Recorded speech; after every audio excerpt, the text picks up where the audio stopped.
Ça, c'est une des techniques qui est en fait le plus utilisée. Ça s'appelle un gene knockout. Comme des lampes, on va éteindre ou allumer une lampe. Donc dans ce cas-là, on va éteindre une lampe.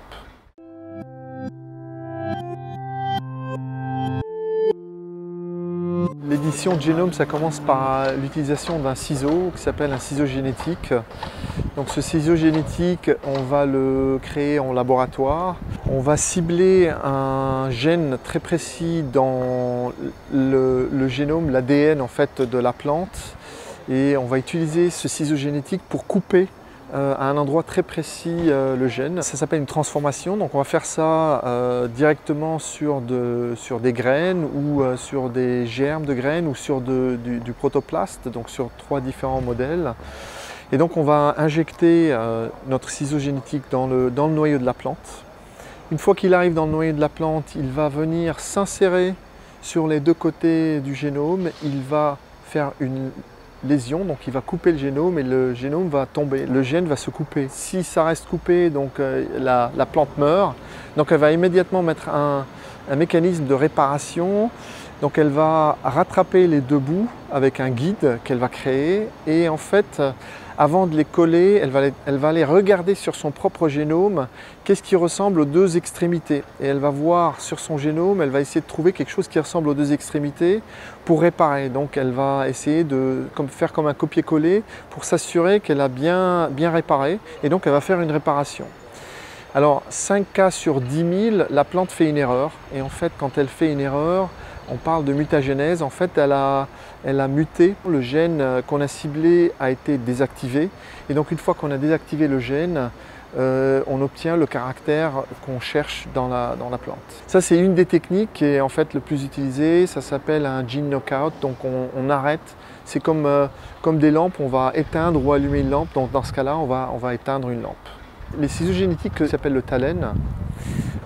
Donc en fait qui fonctionne depuis à peu près juste un peu avant CRISPR et qui est utilisé en fait par notre entreprise sur lequel on a une IP, donc on est propriétaire des droits et on a une très bonne connaissance du produit. Donc on obtient aussi des meilleurs résultats parce qu'on connaît mieux le produit. La difficulté, c'est de trouver les bons ingrédients pour arriver à ce que ça fonctionne dans une plante et des fois ça ne fonctionne pas dans une autre. Donc on va essayer de trouver quels sont les ingrédients. Ça c'est un peu la connaissance de l'entreprise, le know-how de l'entreprise. C'est comment on va faire cette transformation pour qu'elle fonctionne dans les meilleurs cas. Il y a un savoir-faire dans les labos, il y a un savoir-faire dans les médiums qu'on utilise, il y a un savoir-faire dans la technologie qu'on utilise. Donc c'est simple a priori, mais c'est vrai que c'est un peu plus complexe. Et donc pour vous donner un exemple, pour un soja éoléique, l'idée est de 2012 et on est en 2018, on a mis 6 ans pour prendre d'une idée de labo jusqu'à arriver à un produit sur le marché. La vision et ce que recherche Calyx, c'est d'avoir des plantes qui sont plutôt des ingrédients qui sont meilleurs pour la santé. Donc on va rechercher des traits qui vont apporter une meilleure utilisation pour le consommateur final. Donc dans le cas d'un soja à haute teneur oléique, on va changer un soja qui a très peu d'acide oléique vers un soja qui en a, on multiplie par 3 la quantité d'acide oléique. Et l'acide oléique est connu par les divers articles de la science pour être un acide gras qui est meilleur pour la santé que les autres acides oléiques qui se trouvent d'habitude dans le soja. Donc on ramène toujours des caractères qui sont meilleurs pour la santé.